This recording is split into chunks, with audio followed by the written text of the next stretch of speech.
Welcome to the Gamut of Performance Podcast, episode 86. If you're tuning in hoping for a big time podcast guest, unfortunately today it's just me. With the new year ringing in, 2020, I've decided to do a little bit different of episode. We're doing a little bit of self-reflection. So this is a bit odd for me just because, being fairly young in the industry, haven't not accomplished as much as I hope to accomplish in my entire time here. I often feel like I don't have as much to offer, but at the same time I think that there are things that I have learned that can benefit coaches both young and old, specifically the younger generation kind of coming in and looking at this thing and trying to figure out what to do, where they want to go, how to figure it out, and how to plan, right? So hopefully you guys can derive some value from this, but if not, well, I apologize. So, first thing, I'm trying to go 7 lessons here. Hopefully I can kind of stay on topic. It's a lot different when you're the one asking yourself questions versus asking someone else questions. So here goes, right? Lesson 1, having a support system, right? And that's huge. I think having a support system and not only a support system in general, but having a local support system, right? So as strength and conditioning coaches, we often have a support system that's kind of off somewhere in the distance, wherever we call home, and that's great. But having a local support system, like within driving distance, right? That's big time, right? There's a lot of things that we undertake and that we endure and that we encounter within our fields and our careers, and in our just general life, right? Just looking at things from a bigger perspective, other than career. There's a lot of things going on in life, and having someone you can talk to or a group of people that you can talk to and really reside with and confide in, that's big, and it's gonna help you. It's gonna help you mentally, physically, spiritually, right? And I think that's another thing. Just taking care of ourselves, right? I know self-care is a big thing. It's a big buzzword, big topic, right? But professionally, you must do it. It's such a demanding field and such a demanding day-to-day that if you don't really prioritize yourself, you will get beat down by the job and you'll get spit out by the system, right? So physically, I think it's a lot easier for us coaches to take care of ourselves because, most people's hobbies are lifting weights. So it kind of works out. You just come out from your office, you get out there, you throw some weights around, right? You think you've taken care of yourself because you've done your part physically. And that's good and that's important, right? But I think we got to take care of ourselves mentally, right? So what does this look like? I think, reading is going to be big. I think, just kind of stimulating your mind. But at the same time, I think it's got to be something different, right? We can't only have a homogenous, subject matter because, we do strength and conditioning as our jobs. We talk, a lot of our friends are strength and conditioning coaches, and then we go and read strength and conditioning and research articles. That's great if you can do it, right? But not all people are wired that way. So I think, mentally taking care of yourself and figuring out different hobbies and things that kind of, again, stimulate your mind and kind of refresh you. I think that's huge. And then I also mentioned spiritually. And what does this look like? For me, I'm a man of faith. I'm a Christ follower, and for me, faith is huge. It's God's got me through a lot of tough times, and there's a lot of tough times to come. Unfortunately, I know, but He's going to bring me through them just the same.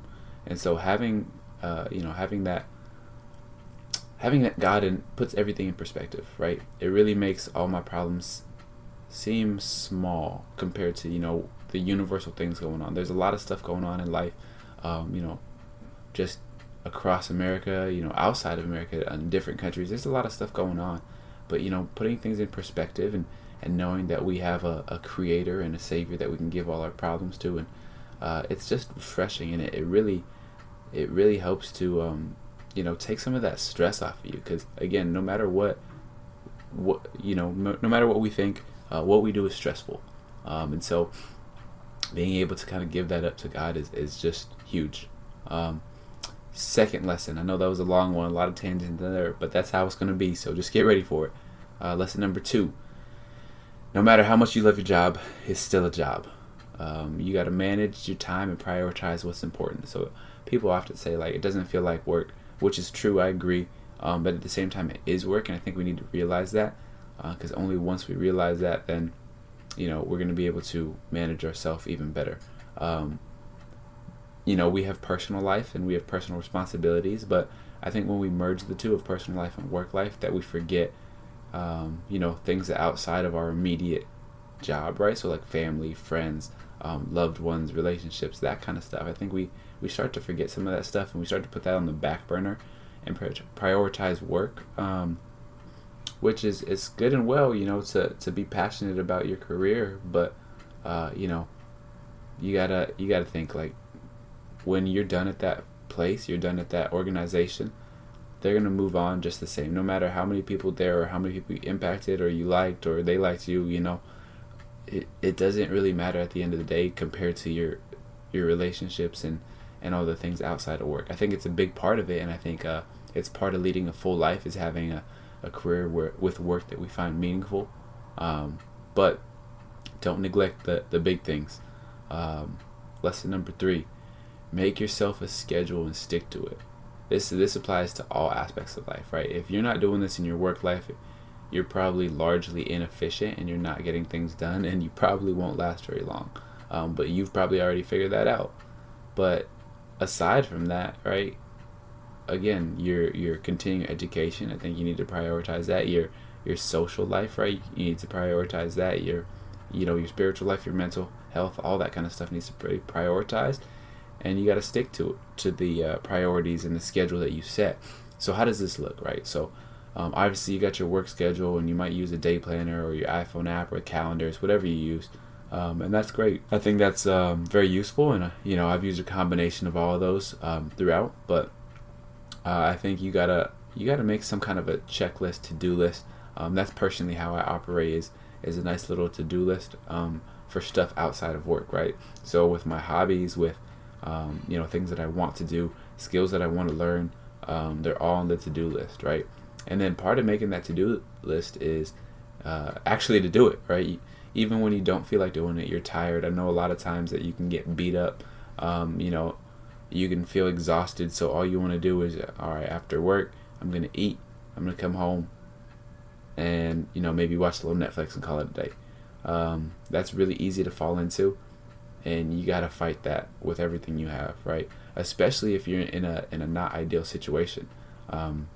You have to prioritize yourself and your knowledge and your the betterment of yourself, right? So just go through the motions when it's hard, right? So when you don't want to do it, just show up, right? Showing up is half the battle. I know you've heard it a bunch of other times, and I don't mean to sound cliche, but just show up and go through the motions. And to contrast that, maybe what you need most is sleep, right? Because I think a lot of us start to put sleep on the back burner, but we need to realize that sleep's going to be super important for us, and that the quality of sleep and the amount that we sleep is going to directly reflect on how well we do in our daily lives. So, maybe prioritize sleep is what's necessary for you. And then another aspect of that is don't make yourself do things you don't care about, right? So I've been in a few different positions now. I've seen a few different sides of the business. Currently in the private sector, but moving around, there's a lot of opportunities for certifications and Con Ed in that way, and I think that's great. But there's so many certifications out there, and all of them are going to cost money, and all of them are going to need to be updated and renewed. And so I think you really got to start to prioritize like what matters to you, right? So chasing every certification is probably not going to be the best thing, right? And I've learned that out firsthand, right? There was a certification that came up, and I did the course, and I did well, but at the same time, it's like now the time comes up of recert, and it's like, is that really something you want to pursue just to keep a few letters after the end of your name? You know what I mean? And the answer is no. You get your credentials and you get what you need to get. Get the ones that mean a lot to you, and then you can continue to go through courses and obtain them if they're offered throughout your work, or you come across an opportunity where it's kind of free. But I don't think that it's a super great idea for young coaches to just go out there and just continue to amass certifications.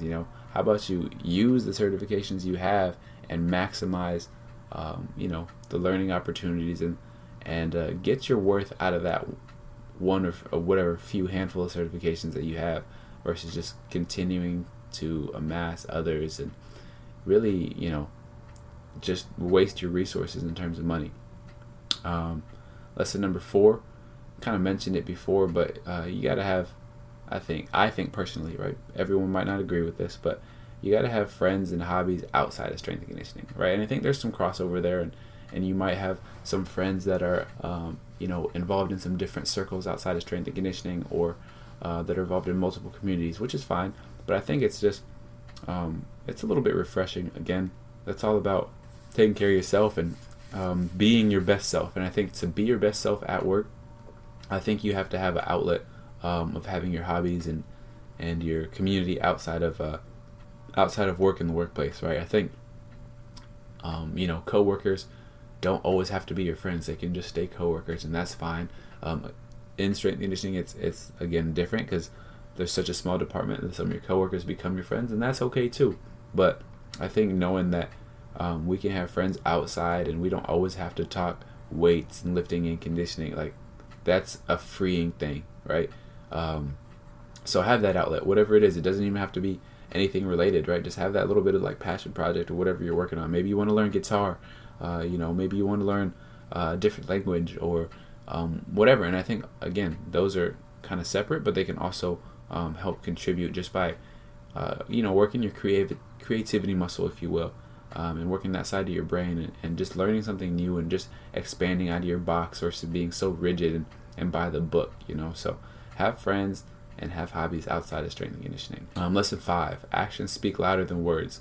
That applies to the things that you say to yourself as well as the things that you say to others, right? I think we all know that when someone says they're going to do something and they don't follow through, that speaks volumes, right? Sometimes they have legit excuses and that's, things happen, but, actions speak louder than words, and consistency speaks louder as well. In terms of yourself, like if you say that you're going to do something to yourself, right? Maybe you don't tell anyone else, but you tell yourself that, hey, I'm going to do this. I'm going to get it done. This means a lot to me. Then you got to follow through to that. Because if you don't, then you really devalue yourself and you really devalue your own word to yourself, right? So if you say that family is a priority, right? But then you take a job like across the country, which you might have to do, but then you just continue to job hop and, you don't really work towards getting back to that family that you're quote-unquote providing for or caring for, and you're really not prioritizing them in your time. I think we learned that people they receive and they give love in different ways, right? I think we learned that from the 5 love languages, if you've read that. So for some people it's quality time, right? So if you say somebody means a lot to you, but you're not loving them in the way that they need to be loved on in terms of, like, for example, quality time, then I think you have to reprioritize, right? You really have to look at yourself and see what matters, right? Because you can get stuck in the job hopping realm, and you can get stuck in chasing the next opportunity. And if that's your priority, then just go ahead and say it, right? Just be honest with yourself and others. Like, that's your priority. You want to succeed in the job world, and you want to be at the top of the thing and be at the top of the field, right? That's fine. I think we just have to admit it to ourselves. And we can't change things that we don't admit to, right? So if we don't admit to the current circumstances, but we're living in a lie and we're, in denial, then we can't really change those circumstances. So just say what you mean, and live it out.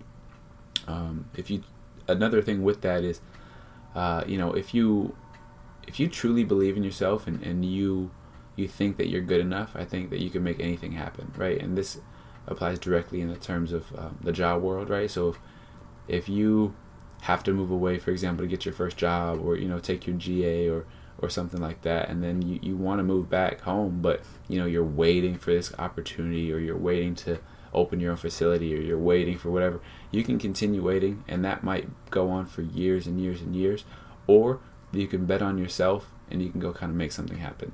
I know that not everybody is in a position to do this, right? Maybe they took a bunch of unpaid internships, and now they're in a place where there's some debt accrued, and they have this overhead that they have to kind of pay, and that's that happens. Ideally, you can plan to not make that happen and then not trap yourself like that. But again, I understand it happens. It's happened to me, and I've been in that position.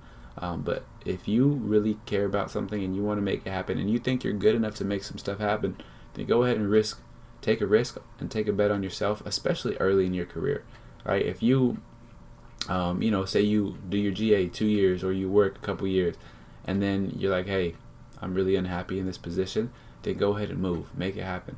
Because if you don't, you're going to regret it. And that's, they've done that study. I don't have the exact study with you, but they've, asked people, kind of older adults on their kind of last leg, if you will, or their, maybe on their deathbeds, like, what did they regret most? And it's not the things they did, but it's the things that they didn't do, right? The risks they didn't take. And so I think we can learn from those anecdotal experiences that, we need to take some risks. And with that, just know that it's not always going to be easy, right? You may have to start over for a short time. Maybe you were an assistant somewhere at a university and you were, on the upward trajectory, but then you move. You might have to start over from maybe even a part-time assistant, put some time in that way. But that's why I think it's important to do it early, so you can kind of overcome all the deficits that you may have when you do take those risks, right? I'm not telling everybody to leave their job. I'm not recommending that, but if it's something that's been burning on your heart, I think you have to start to create a way there versus just passively waiting for something to happen to you. And then another point 6, kind of following that up, perseverance is key, right? You have to continue to persevere no matter how long it takes. If you really care about it, you got to keep going for it, right? It's not like I'm going to wait 30 days and if it doesn't happen, then so be it, but I'm going to move on and do something different, right? It's all right, this is my life now. I've made a decision, and now how can I support that decision and make sure that decision wasn't in vain, right? So you got to persevere. You got to keep moving forward, and you got to really commit, and that's what it's about, right? I think it's commitment. I think that's going to be huge in your career life, your personal life, your relational life, right?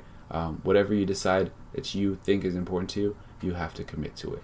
And I think that's going to speak to its own testament. So, yeah.